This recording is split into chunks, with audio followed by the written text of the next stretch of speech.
তুমি কি সন্দেহ করছো আমাকে? না, মানে ওই মেজদার ঘরে তুমি ফোনটা ফেলে এসেছিলে, তারপর কি কি বলছিলে না, কোথায় যাবে, কার সঙ্গে দেখা করবে, খাওয়ার ঘর থেকে ওরম দুম করে বেরিয়ে চলে এলে, তাই আমি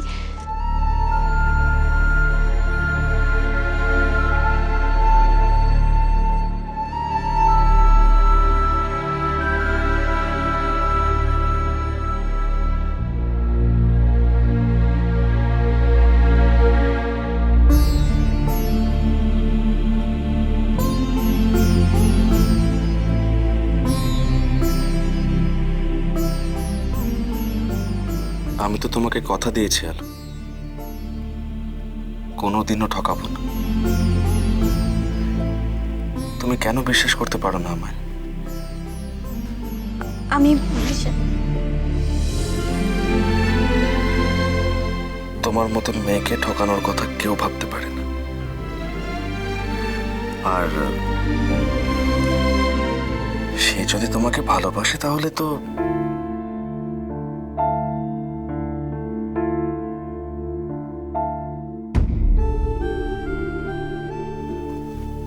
থ্যাংক ইউ। আমি মেজদার সঙ্গে একজন মডেলের সঙ্গে দেখা করতে যাচ্ছি। আমাদের অফিসের রিক্রিয়েশন, ওই আর কি, মানে অফিস ফাংশন হয় না, ওর জন্য দেখা করতে। সেটা আগে বললেই হতো। খাওয়ার ঘর থেকে যেরকম ভাবে বেরিয়ে গেলে আমি তো ভাবলাম তুমি বোধহয়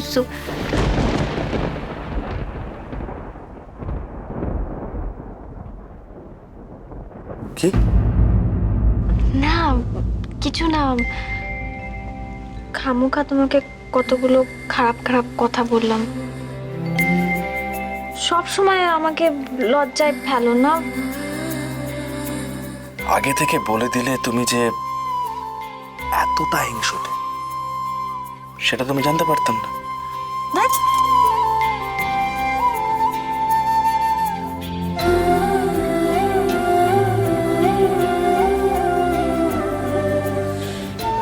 এতটা ভালোবাসো আমায়।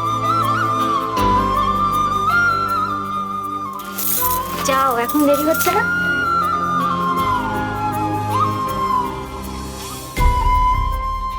আসছি।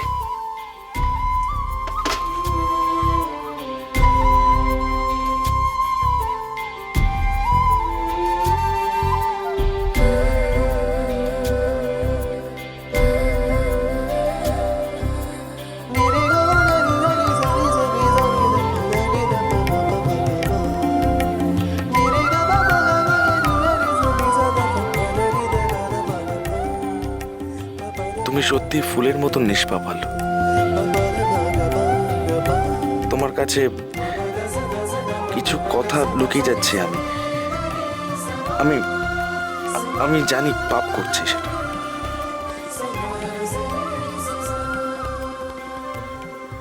কিন্তু সব কথা তোমায় বললে তুমি সেই টেনশন নিতে পারবে না, সহ্য করতে পারবে না।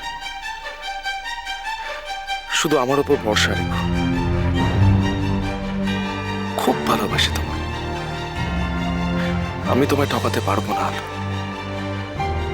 কিছুতেই।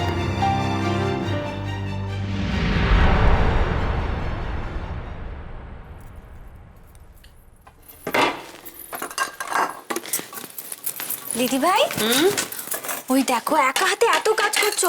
দেখাও তো, আমি করবো। আরে কোনো পাকামো করতে হবে না, আমার এক্ষুনি হয়ে যাবে। কত সকাল থেকে তুমি অনেক কাজ করছো। আরে আমাকে দাও, আমি করবো। এবার তুমি বিশ্রাম করো। আচ্ছা ঠিক আছে, তুমি করো। হ্যাঁ, বিশ্রাম আর করবো কি করে? 1 2 3 4 কি অবস্থা করেছে দেখেছো আমার রান্নাঘরের? রেঁধেছে তো শুধু মাংস, তার জন্য সারা রান্নাঘরের সমস্ত বাসন বার করেছে। কোন মশলা যে কোথায় আমি কাল খুঁজে পাবো আমি জানি না। ছোট ঠাকুরপো বেরোলো না কোথাও? হ্যাঁ গো। কোথায় গেল এত হন্তদন্ত হয়ে? ওই মেজদার সাথে বেরিয়েছে, বললো কার সঙ্গে দেখা করতে হবে। ওই যে অফিসে কি সব হয় না, ফাংশন, ওই সব ব্যাপারে আর কি। ও আচ্ছা। বাবা, আজকাল অফিসে মানে ভাইয়ের অফিসে এসব হয় নাকি? ক্লাব ফাংশন টাংশন ওগুলো আগেকার দিনে হতো তো। এখন যা কম্পিটিশনের যুগ, সবাই সারাক্ষণ মুখ বুজে কাজ করছে। ওসব ফাংশন ক্লাব এসবে কোনো সময় নেই কারোর জীবনে, বুঝলে? আজকালকার অফিস টফিসের ব্যাপারে তুমি এত খবর রাখছো, আগে তো জানতাম না ইন্দু। বারে এতে খবর রাখার না বাবা, আমি আর কিছু বলবো না। কিছু বললে আবার পরে তোমরা বলবে যে সমস্ত অশান্তির মূল হচ্ছে ইন্দু। আর কিছু বলবে তুমি? হ্যাঁ বলবো। আলো, একটু আপেল কেটে দেবে গো। না মানে শুধু অর্কর জন্য নয়, অর্ক আর ইচ্ছে দুজনের জন্য। মানে সারাদিন এত খাটনি গেছে না, আমি একটু ভাবছি গিয়ে একটু মুখে প্যাক লাগাই। তুমি এখন যাও ইন্দু, ওদের নিয়ে তোমাকে ভাবতে হবে না। আলো যা ব্যবস্থা করার করবে। চললুম। আলো,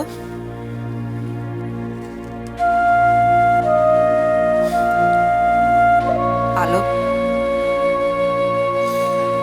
কি হলো? ইন্দুর কথা শুনে ভাবতে শুরু করলে, তাই তো? না না দিদি ভাই, তোমাকে তো আমি এত কম চিনি না। এত সহজে অস্থির হলে চলবে? হাজারটা লোক তোমাকে হাজার রকম কথা বলবে। তোমাকে বেছে নিতে হবে কোনটা কাজের কথা আর কোনটা ফেলে দেওয়ার, বুঝেছো?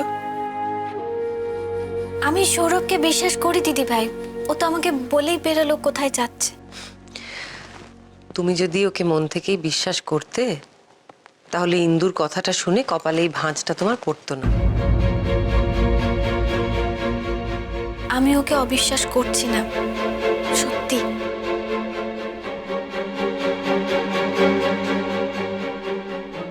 তুমি এই দিকটা সামলাও, আমি ছাদ থেকে কাপড়গুলো তুলে আনি। হ্যাঁ,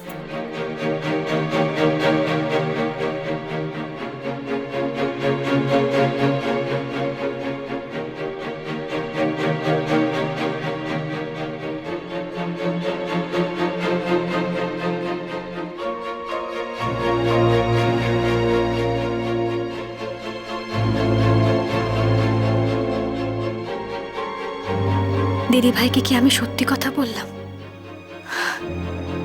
কেন আমি সৌরভকে পুরোপুরিভাবে বিশ্বাস করতে পারছি না? কেন মনে হয় ও ও আমার কাছে একটা বড় কিছু লুকোচ্ছে।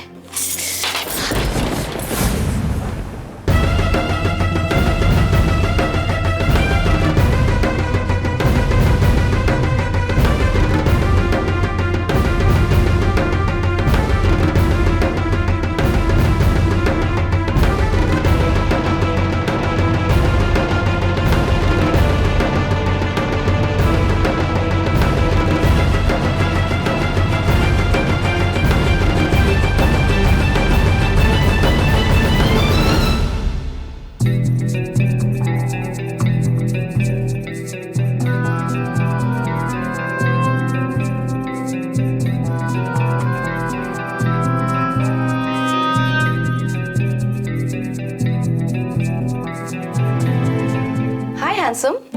হ্যালো। ফোন করে আবার অ্যাপয়েন্টমেন্ট চাওয়া হচ্ছিল। তুমি না পারো বটে। না আসলে তোমার সাথে দেখা করাটা দরকার ছিল। ও মিনিটটা, এক মিনিট। হ্যাঁ, এবার বলো তো যে কিসের এত আর্জেন্সি ছিল? আমি কি তোমার জন্য কিছু করতে পারি?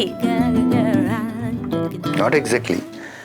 আসলে আমার ভাইয়ের তোমার সাথে একটু দরকার আছে, ও আলাদাভাবে কথা বলতে চায়। জানতাম না তো যে আমার এরকম কোনো ফ্যান আছে। তা তোমার ভাই কি তোমার মতোই হ্যান্ডসাম?